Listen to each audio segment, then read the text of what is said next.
¿Es la teosofía una religión? Elena Petrovna Blavatsky.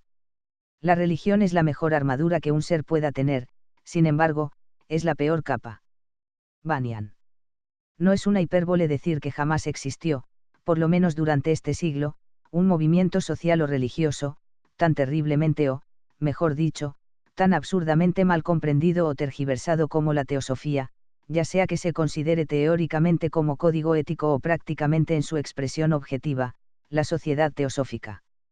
Año tras año y día tras día, nuestros oficiales y miembros tuvieron que interrumpir e impugnar, de manera más o menos enfática, a las personas que hablaban acerca de la teosofía como si fuera una religión y de la sociedad teosófica como si fuera una suerte de iglesia o ente religioso.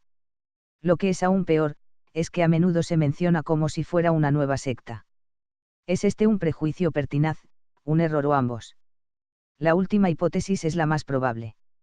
La gente con una mentalidad muy estrecha y notoriamente inicua, aún necesita un pretexto plausible para encontrar un blanco hacia el cual dirigir sus observaciones poco caritativas y sus calumnias expresadas inocentemente.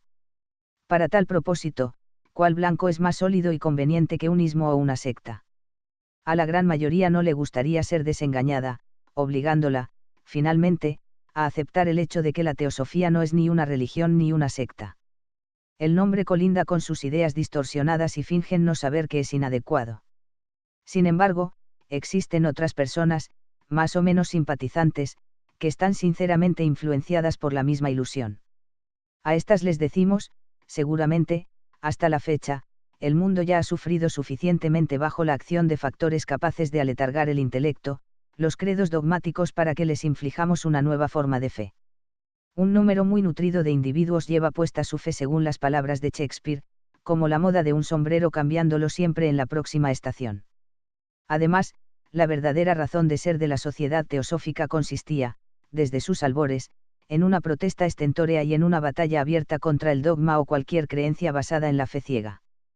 Podrá parecer extraño y paradójico, sin embargo, es verdadero decir que, hasta la fecha, los trabajadores más expertos en la teosofía práctica y sus miembros más devotos, se han reclutado de los rangos de los agnósticos y aún de los materialistas. Jamás se encontrará a un sincero y genuino buscador de la verdad entre los creyentes fanáticos en la palabra divina cualquiera que sea su procedencia, Alá, Brahma, Jehová o sus respectivos Corán, Purana y Biblia, ya que la fe no es el fruto de la razón, sino de su reposo. Aquel que cree en su religión por fe considerará, aquella ajena, como una mentira, odiándola en virtud de esa misma fe. Además, a menos que se supedite la razón y se cieguen completamente nuestras percepciones de cualquier cosa que salga de nuestra fe particular, esta última no es fe del todo, sino una creencia temporal, la ilusión bajo la cual trabajamos en algún momento particular. Además, recurriendo a la definición perspicaz de Coleridge, la fe sin principios es simplemente una frase lisonjera que encierra un dogmatismo obstinado o unas sensaciones corporales fanáticas. Audiolibro cortesía de la comunidad de audiolectores Filosofía y Letras. Búscanos en el canal de YouTube El Mundo de Arturo Garcés. Entonces, ¿qué es la teosofía, y cómo podríamos definirla en su presentación más reciente en la parte final del siglo XIX? Nosotros decimos que la teosofía no es una religión. Sin embargo, como todo el mundo sabe, el público en general ha empezado a considerar como teosofía ciertas creencias filosóficas, religiosas y científicas, que en los últimos años han sido estrechamente asociadas con ella. Además, sentimos decir que los fundadores, según cuya declaración, la teosofía no es una religión, son los que han presentado, explicado y defendido estas creencias. Por lo tanto, nos preguntan, ¿cuál es la explicación de esta contradicción aparente? ¿Cómo es posible que un cierto acopio de creencias y enseñanzas, en realidad una doctrina elaborada, pueda etiquetarse como teosofía y que 9/10 de los miembros de la sociedad teosófica la acepten tácitamente si la teosofía no es una religión? La presente protesta se propone elucidar estos puntos. En primer lugar, quizás sea preciso decir que la afirmación según la cual, la teosofía no es una religión no excluye, en lo más mínimo, el hecho de que la teosofía es la religión misma. Según el verdadero y único significado correcto del término, una religión es un vínculo que une a los seres humanos entre ellos y no un conjunto particular de dogmas y creencias. Ahora bien, esencialmente, la religión, en su acepción más amplia, es lo que vincula, en un gran entero único, no solo a todo el género humano, sino a todos los seres y las cosas en el universo. Esta es nuestra definición teosófica de religión. Sin embargo, la misma definición cambia con cada credo y país y no hay dos cristianos que la consideren de manera análoga. Esto se constata en más de un eminente autor. En efecto, Carlyle definió la religión protestante de sus días con un discernimiento altamente profético, expresando un sentimiento que actualmente está en continuo ascenso. Por lo general, es un sentimiento sabio y prudente que estriba en el mero cálculo, una cuestión de conveniencia y de utilidad, que hoy se refleja en todas las demás y mediante la cual una diminuta cantidad de goce terrenal, puede trocarse por una porción mucho más amplia y de placer celestial. Así, aún la religión es provechosa, un trabajo con fines lucrativos, no es reverencia, sino esperanza o pavores vulgares. A su vez, la señora Stowe, ya sea consciente o inconscientemente, daba la impresión de pensar en el catolicismo romano en lugar del protestantismo, cuando, hablando de su heroína, dijo. Ella consideraba la religión como un boleto con el exacto número de indulgencias compradas y sufragadas, el cual, una vez adquirido y colocado cómodamente en la cartera, debe presentarse en la puerta celestial, asegurándose así la admisión al paraíso.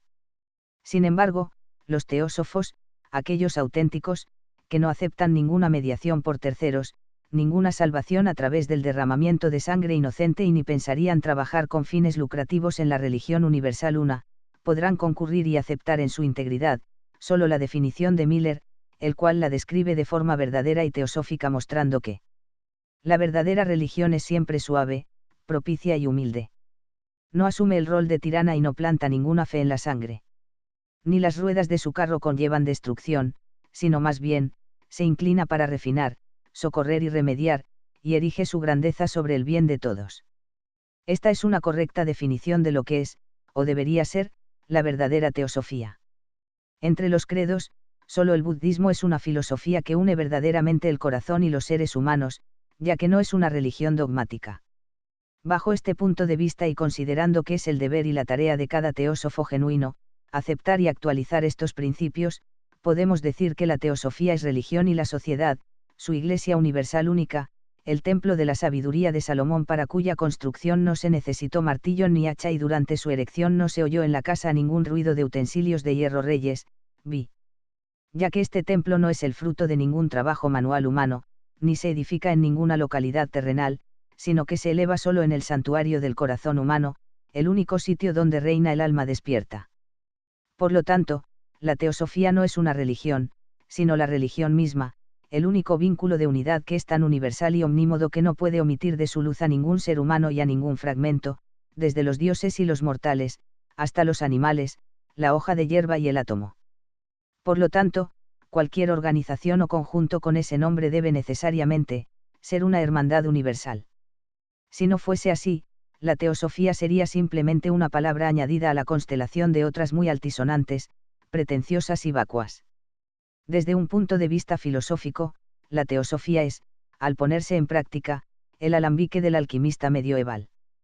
Transmuta el metal, aparentemente burdo de cada credo ritualístico y dogmático, cristianismo incluso, en el oro del hecho y de la verdad, produciendo entonces una panacea universal para los males de la humanidad. Esta es la razón por la cual, a nadie que solicite su admisión en la sociedad teosófica, se le pregunta a cuál religión pertenece, ni cuáles son sus opiniones acerca de la divinidad. Estas son su propiedad privada y no tienen ninguna atingencia con la sociedad, ya que el cristiano o el pagano, el judío o el gentil, el agnóstico o el materialista o aún el ateo, pueden practicar la teosofía siempre que ninguno de ellos sea un fanático radical refractario en reconocer, como hermano o hermana, a cada ser que no comparta su credo o creencia particular. El conde León N. Tolstoy no cree en la Biblia, en la Iglesia y ni en la divinidad de Cristo, sin embargo, ningún cristiano lo eclipsa en la realización práctica de los principios que, según se afirma, fueron predicados en la montaña. Estos principios son aquellos de la teosofía, no porque el Cristo cristiano los expresó, sino por ser éticas universales predicadas por Buda, Confucio, Krishna y todos los grandes sabios, millares de años antes de la recopilación del Sermón de la Montaña. Por lo tanto, una vez que vivimos en armonía con este tipo de teosofía, ésta se convierte, en realidad, en una panacea universal, ya que sana las heridas infligidas por las burdas asperezas de los sismos eclesiásticos en el alma sensible de cada ser naturalmente religioso.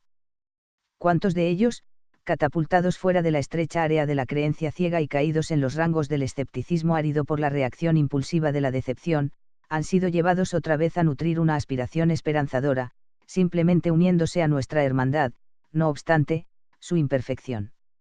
Si a fin de equilibrar el asunto, se nos recuerda que diversos miembros prominentes han dejado la sociedad, decepcionados de la teosofía, como les aconteció en otras asociaciones, esto no puede desanimarnos ni mínimamente, ya que, en los albores de las actividades de la sociedad teosófica, solo en rarísimas excepciones se alejaron porque discernieron que en la organización general no se practicaba el misticismo como según ellos lo entendían, o porque los líderes carecían de espiritualidad. Eran antiteosóficos y por lo tanto infieles a las reglas, mientras que la mayoría de ellos abandonó la sociedad debido a su apatía o presunción, considerándose una iglesia y un dogma infalible en sí mismos.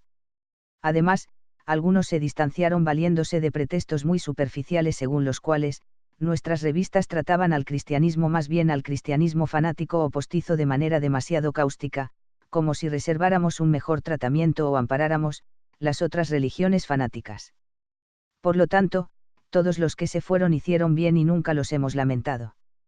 Además, debemos agregar que, el número de las personas que se fueron es incomparable con el de las que encontraron en la teosofía todo lo que esperaban hallar.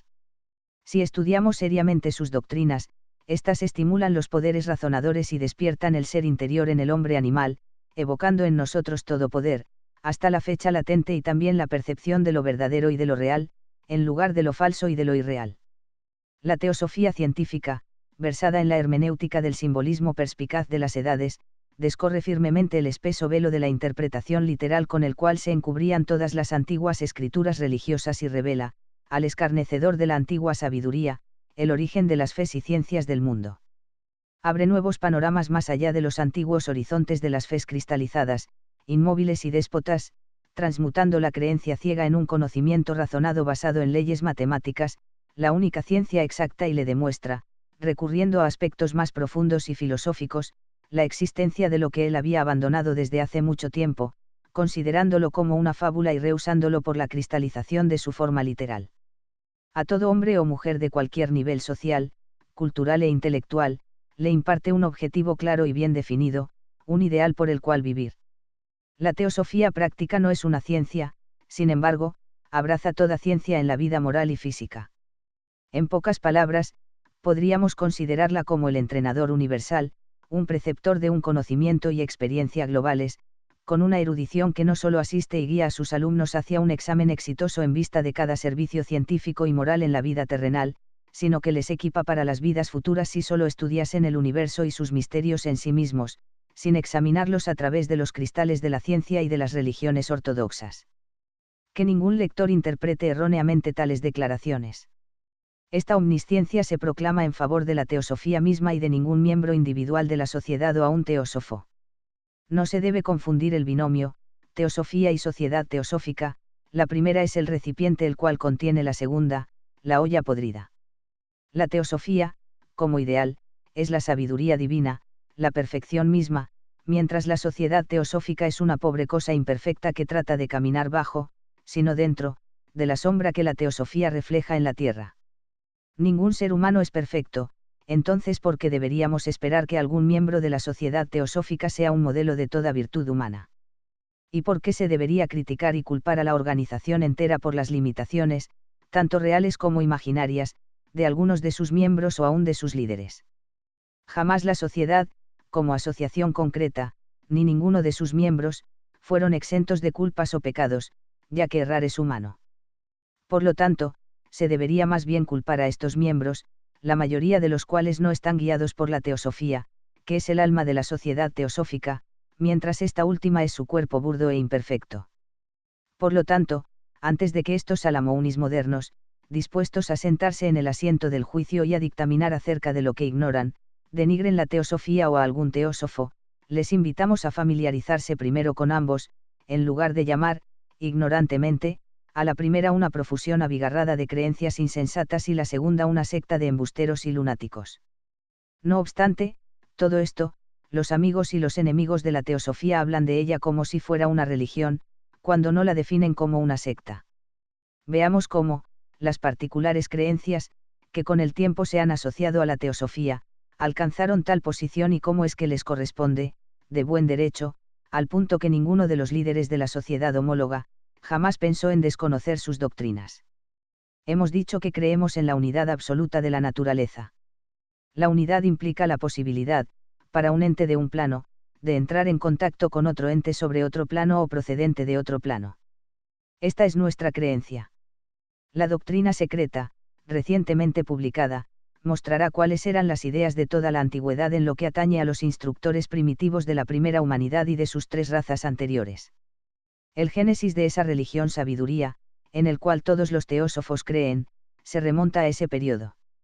El origen de lo que llamamos ocultismo o más bien ciencia esotérica, debe reconducirse a esos seres que, guiados por el karma, se han encarnado en nuestra humanidad, impartiendo la tónica de tal ciencia secreta que, desde entonces, en cada edad, innumerables generaciones de adeptos subsiguientes han ampliado, mientras verificaban sus doctrinas recurriendo a la observación y a la experiencia personal. El conjunto de este conocimiento, que ningún ser humano es capaz de poseer en su totalidad, constituye lo que hoy llamamos teosofía o conocimiento divino. Seres de otros mundos más elevados podrían ser los depositarios de su versión integral, sin embargo, nosotros, lo somos solo de aquella parcial. Por lo tanto, la unidad del todo en el universo implica y justifica nuestra creencia en la existencia de un conocimiento al mismo tiempo, científico, filosófico y religioso, que muestra la necesidad y la realidad de la conexión recíproca entre el ser humano y todas las cosas en el universo. Desde luego, tal conocimiento se convierte, esencialmente, en religión y se le debe llamar en su integridad y universalidad, con el nombre distintivo de religión sabiduría. Esta religión sabiduría es la fuente de la cual emanan todas las variadas y erróneamente llamadas religiones individuales, las cuales, a su turno, forman retoños, ramas y también todos los credos menores, cuyas bases y orígenes descansaban en alguna experiencia personal en psicología. Cada una de estas religiones o ramas religiosas, ya sea considerada ortodoxa y herética, sabia o insensata, empezó, originalmente, de la fuente madre como un flujo claro y prístino. El hecho de que, con el tiempo, cada una fue desvirtuada por las especulaciones y aún las invenciones puramente humanas por fines de lucro, no refuta el origen inmaculado de todas. Existen ciertos credos que no deberíamos llamar religiones en cuanto están constelados del elemento humano que los ha hecho irreconocibles, mientras otros recién empiezan a mostrar las primeras señales de decaimiento. Ninguno se ha sustraído a la mano del tiempo. Sin embargo, cada uno de ellos es de origen divino, ya que procede de una fuente natural y verdadera. Lo anterior vale para el mazdeísmo, el brahmanismo, el budismo y el cristianismo. Los dogmas y el elemento humano de este último han conducido, directamente, al espiritismo moderno. Obviamente, se provocaría una subversión por ambos lados si dijéramos que el espiritismo moderno en sí, desintoxicado de las especulaciones desatinadas, basadas en las declaraciones de dos jovencitas y sus desconfiables espíritus es, sin embargo, mucho más filosófico que cualquier dogma eclesiástico. Ahora, el espiritismo carnalizado está segando su karma. Sus primeras innovadoras, las dos jovencitas de Rochester, la meca del espiritismo moderno, han crecido y han alcanzado la ancianidad desde que produjeron sus primeros golpes, abriendo completamente las puertas entre este mundo y el otro. Su atestación inocente originó y orquestó el esquema elaborado de una tierra estival Summerland, poblada de espíritus astrales activos, siempre al borde entre su tierra silenciosa y la nuestra petulante y gárrula. Ahora, las dos Mahomas femeninas del espiritismo moderno, han negado sus propias teorías, traicionando la filosofía que crearon y desertando a las filas enemigas. Expusieron y denunciaron el espiritismo práctico como el engaño de las edades. Los espiritistas, salvo algunas nobles excepciones, se han regocijado y se han reunido con nuestros enemigos y detractores, cuando estos, que jamás habían sido teósofos, nos traicionaron, mostrando su débil naturaleza al acusar a los fundadores de la sociedad teosófica como impostores y embusteros. Deberían, los teósofos, a su vez reírse, ahora que las reveladoras originales del espiritismo se han tornado en sus denigradoras. Jamás. Ya que los fenómenos espiritistas son hechos y la traición perpetrada por las chicas Fox simplemente nos hace sentir lástima hacia todos los mediums y avala, ante el mundo entero, nuestra declaración constante según la cual, ninguno es confiable entre ellos. Ningún teósofo auténtico se burlará jamás o aún menos se regocijaría de la derrota ajena, ni siquiera de un oponente, simplemente porque.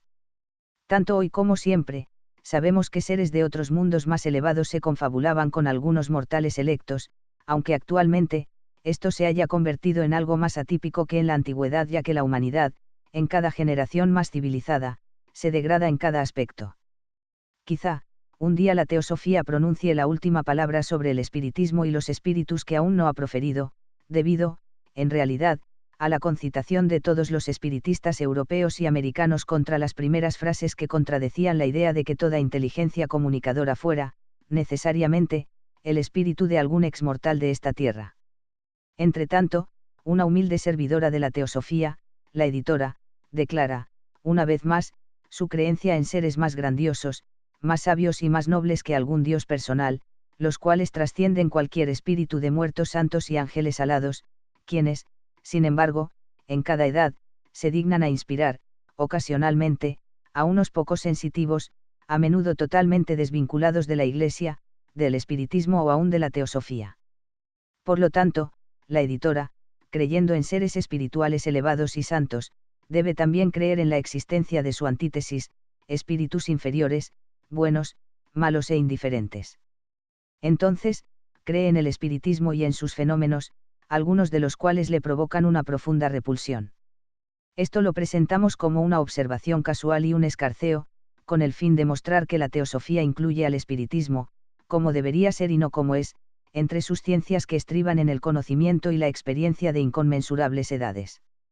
No existe religión digna de tal nombre cuyo origen no se remonte a estas visitas de seres de planos superiores.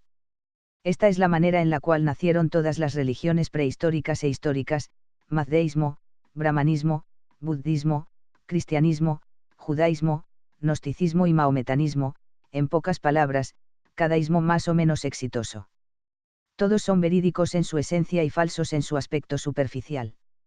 El revelador, el artista quien imprimió una porción de la verdad en el cerebro del vidente, era siempre un artista auténtico que divulgaba verdades genuinas.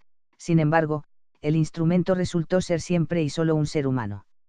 Inviten a Rubinstein y pídanle que toque una sonata de Beethoven en un piano dejado a sus propios recursos, desafinado, con la mitad del teclado en parálisis crónica y las cuerdas sueltas, y vean si, no obstante, el genio del artista, podrán reconocer la sonata. La moraleja de la fábula es que un ser humano, ya sea el medium o el vidente más grande, es simplemente un hombre, quien, dejado a sus recursos y especulaciones, debe estar en disonancia con la verdad absoluta aun cuando recoja algunos de sus fragmentos. Desde luego, el hombre es meramente un ángel caído, un dios en su interior, sin embargo, teniendo un cerebro animal en su cabeza y compartiendo la compañía de otros hombres en la tierra, está más sujeto al frío y a los vapores del vino, que a la recepción exacta de las revelaciones divinas. De aquí derivan los dogmas policromos de las iglesias, también las llamadas 1001 filosofías, algunas contradictorias, teorías teosóficas incluidas, las misceláneas ciencias y esquemas, espiritual, mental, cristiano, secular, el sectarismo y el fanatismo y, especialmente, la vanidad personal y la presunción de casi todo innovador desde las edades medievales. Cada uno de ellos ha oscurecido y ocultado la verdadera existencia de la verdad, la raíz común de todas. Quizá nuestros críticos imaginen que omitimos las enseñanzas teosóficas de esta nomenclatura. Absolutamente no. Aunque las doctrinas esotéricas que la sociedad teosófica promulgó y todavía promulga, no son impresiones mentales o espirituales procedentes de algún desconocido de arriba, sino el fruto de enseñanzas que nos impartieron hombres vivientes.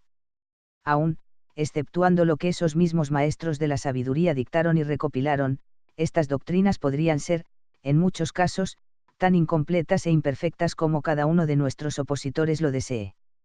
La doctrina secreta, obra que expone todo lo Dabal Yabal en este siglo, es un conato para presentar, de forma parcial, la base y la herencia comunes en todos los esquemas religiosos y filosóficos grandes y pequeños. Se consideró indispensable desconchar toda esta masa de concepciones erróneas y prejuicios cristalizados que ahora oculta el tronco padre de a todas las grandes religiones del mundo, B de las sectas menores y C de la teosofía en su versión actual, a pesar del velo que nosotros y nuestro conocimiento limitado arrojan sobre la verdad. La capa del error que alguna mano colocó es espesa y ya que nosotros hemos tratado personalmente de remover una parte de esta, el esfuerzo se convirtió en el regaño incumbente contra todos los escritores teosóficos y aún la homóloga sociedad. Nuestras tentativas de exponer el error en las revistas Teosopist y Lucifer, raramente no han sido calificadas, por nuestros amigos y lectores, como ataques muy severos contra el cristianismo, asaltos antiteosóficos etc., etc. Sin embargo, estos son muy necesarios, más bien, indispensables, si queremos sacar a relucir, por lo menos, las verdades aproximativas. Debemos presentar las cosas escuetas y, como siempre, estamos listos a sufrir por esto. Es vano prometer divulgar la verdad y luego dejarla constelada de errores debido a nuestra cobardía. Está claramente demostrado que el resultado de tal actitud solo podría enturbiar el flujo de los hechos.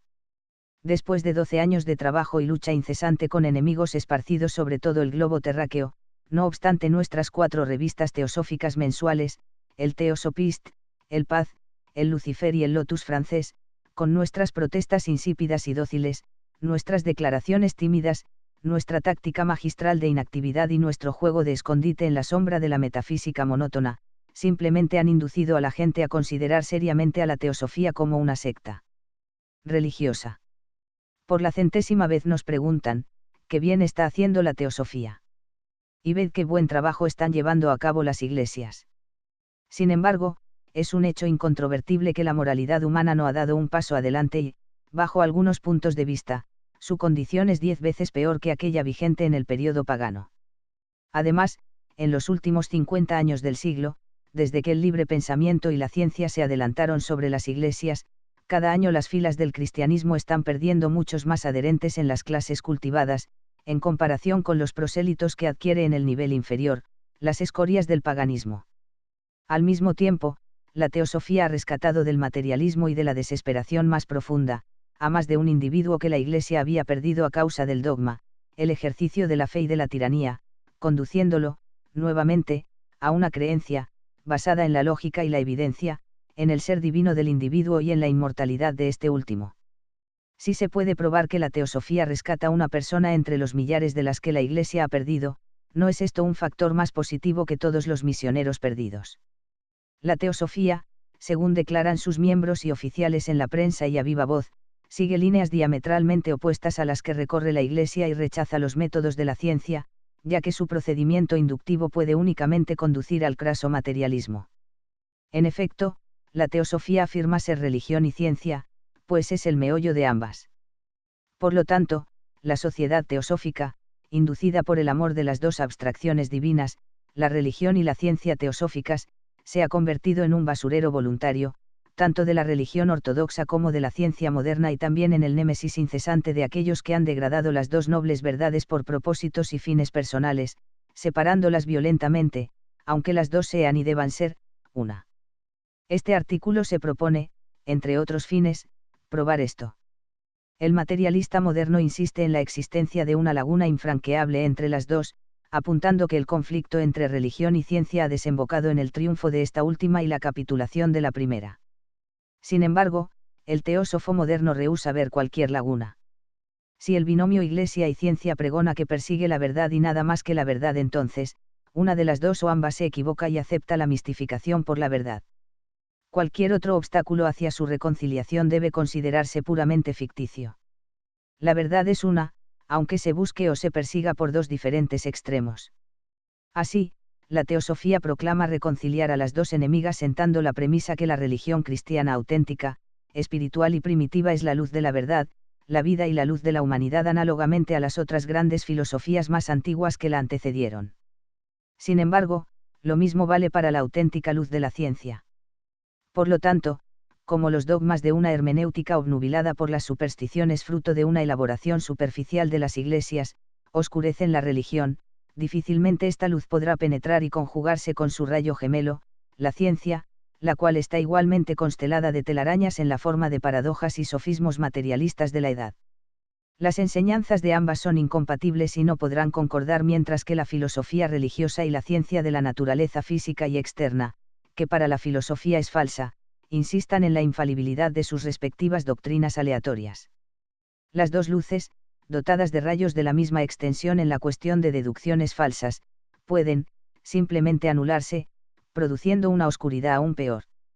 Sin embargo, es posible reconciliarlas siempre que ambas limpien sus casas, una, desembarazándose de las escorias de las edades, y la otra, de la horrible excrecencia del materialismo y del ateísmo moderno. Como ambas rehúsan emprender este camino, el procedimiento mejor y más meritorio es precisamente el que solo la teosofía puede efectuar y quiere efectuar: mostrar a los inocentes atenazados en las entrañas de las dos acechadoras, en realidad dos dragones de antaño, uno que devora los intelectos y el otro las almas humanas, que el presunto abismo es simplemente una ilusión óptica, un inmenso montón de basura que las dos enemigas erigieron como baluarte contra las recíprocas acometidas. Por lo tanto, la teosofía demostrará que es la salvadora de la humanidad, aunque se limitara a indicar y a llamar seriamente la atención mundial al hecho de que la presunta discrepancia entre la religión y la ciencia está condicionada, por un lado, por los materialistas inteligentes quienes concitan contra los absurdos dogmas humanos, y por el otro, por los fanáticos ciegos y los eclesiásticos interesados, quienes, en lugar de propugnar por las almas humanas, luchan de manera encarnizada en favor de su sustento y autoridad. Esperamos haber mostrado lo que es la teosofía real y lo que son sus adherentes. La primera es la ciencia divina y un código ético tan sublime que ningún teósofo puede poner, completamente, en práctica. Los otros son individuos débiles pero sinceros.